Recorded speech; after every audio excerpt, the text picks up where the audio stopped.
क्या पेशा वो टट्टी साफ करनी पड़ेगी? तो ये डाउट जो है कइयों के मन में है एमपी अस्पताल सहायक की नौकरी के लेकर कि मतलब उनको जो है ऐसे काम करने पड़ेंगे जो कि घृणा पैदा करने वाले हैं। इसी के चक्कर में कई लोग सोच रहे हैं कि इसका फॉर्म नहीं डालना है। तो आज हम इसी के बारे में बात करेंगे। बेसिक बिल्कुल डायरेक्ट बात करूंगा कि आपको क्या इस तरह के काम भी करने पड़ सकते हैं या नहीं। तो जानते हैं सहायक के काम की पूरी सच्चाई। तो क्या पेशाब पोटी साफ करनी पड़ेगी, या क्या उल्टी दस्त साफ करने पड़ेंगे, या क्या डॉक्टर या नर्स दबाव बना सकते हैं। तो इस तरह घृणा करने वाले कामों को देखते हैं हम करना है या नहीं करना है इस नौकरी में। तो देखो, अस्पताल सरकारी अस्पतालों में सहायक क्या होता है, एक वार्ड बॉय होता है। यह आपको बात सीधी सीधी समझनी है। अमूमन इसके जो काम है, मरीजों की सहायता करना है, आपको वार्ड में सपोर्ट देना है, हॉस्पिटल मैनेजमेंट की मदद करना है। इसके अलावा आप क्या कर सकते हैं, सफाई और स्वच्छता व्यवस्था, यानी कि ऐसा नहीं कि हॉस्पिटल साफ करते फिर रहे हैं। आपको वार्ड और बेड की नियमित सफाई देखनी पड़ेगी कि यहाँ पर सफाई हुई है कि नहीं हुई, या कितनी हुई है या कितनी कमी रह रही है। जो भी कचरा निकल रहा है, जैसे अब देखो दवाओं का भी कचरा निकलता है उस हॉस्पिटल में, तो हजारों तरह के अलग अलग कचड़े होते हैं, तो उनका निपटान भी आपको देखना है। मरीजों के आसपास आपको स्वच्छता बनाए रखना है सरकारी अस्पतालों में।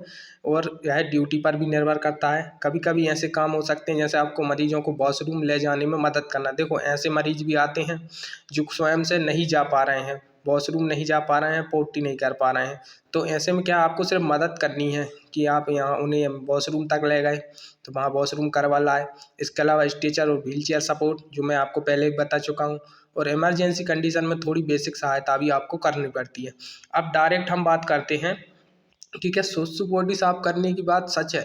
तो देखो, सामान्यतः कार्य होता है यह किसका, सफाई कर्मचारी और वार्ड अटेंडेंट स्टाफ का। इसके लिए हॉस्पिटल में अलग से स्टाफ होता है जो कि या तो सफाई कर्मचारी होंगे जो पूरे हॉस्पिटल को साफ करते रहते हैं।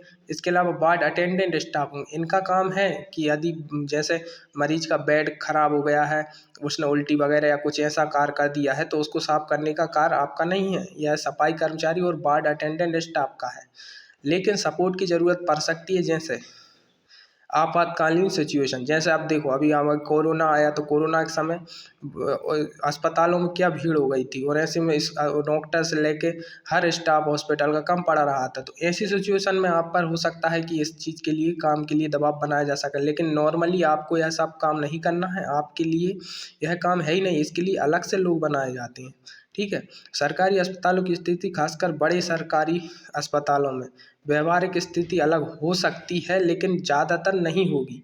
तो आप ऐसा सोच कर मत चलिए कि आप जैसे ही आपकी जॉब लगी और आप सोशल सपोर्ट का साफ करने के काम में लग गए। नहीं, आप हॉस्पिटल असिस्टेंट हैं, यानी कि अस्पताल के सहायक हैं। तो आपकी सहायक किस तरह से हैं कि आपको नर्सों की मदद करनी है, कोई सामान भारी है इधर से उधर ले जाने में, और ये मरीजों को इधर से उधर ले जाने में, ये आपका मेन काम है। इसके अलावा ऐसा काम नहीं है कि आप सुसु पोटी साफ करते फिरें।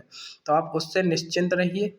इसके अलावा परिणाम आपको सहायता सपोर्ट दोनों देने के लिए देखा जा सकता है। अब देखो, इसका जो है, आप इस तरह से सोचकर यदि फॉर्म नहीं डालने का सोच रहे हैं तो आप बहुत गलत हैं। आपको फॉर्म डालना चाहिए यदि आप बेरोजगार हैं और आपको नौकरी की सख्त आवश्यकता है। तो आप इस तरह से इसको ना लें कि आप चतुर्थ श्रेणी की जॉब है, श्रेणी की जॉब है तो आपको ऐसे कार्य करने पड़ेंगे। इस तरह से आपको इसको नहीं लेना है। और दूसरी बात रही, इसका जो सिलेबस है काफ़ी आसान है। इसमें जो है 10वीं के एग्जैक्ट टॉपिक उठाए गए हैं भाई। तो इसको आप 1 महीने में आसानी से पढ़ सकती हो, चाहे वह हिंदी हो, इंग्लिश हो। और यदि डाउट आ रहा है तो मैं इसका जो है सिलेबस पर जो डिस्कशन है, बिल्कुल एग्जैक्ट आपको क्या पढ़ना है, कौन सी बुक से पढ़ना है, वो सब बताने वाला हूँ अगले वीडियो में। आप उस वीडियो को भी ज़रूर देखना। सारा का सारा ऐसा नहीं है कि आपको बस 10वीं दे दिया तो 10वीं की हिंदी उठा ली और बस पढ़ने लगे हैं, सामाजिक उठा लिया तो उसको पढ़ने लगे। नहीं, उसमें से भी खास खास चुनिंदा टॉपिक पढ़ने हैं। मैं बताऊंगा आपको अगले वीडियो में, जब हम 10वीं इसका सिलेबस डिस्कशन करेंगे, आपको क्या क्या पढ़ना है और कैसे पढ़ना है। आप इसको बहुत आसानी से 1 महीने में तैयार कर सकते हो। इसमें आप ऐसे डाउट ना लेके चलें जो आपके मन में घृणा का भाव पैदा कर रहे हैं, ये आपकी काम नहीं है वहाँ पर जाकर। ठीक है, आप सबसे पहले इसका एग्ज़ाम क्लियर करिए, फिर देखना आपको किस तरीके की जॉब मिलती है। आप ऐसे ही डाउट लेकर चलोगे तो फिर आपका पढ़ने में कैसे मन लगेगा। तो इसको आप डाउट के रूप में ना देखें। धन्यवाद।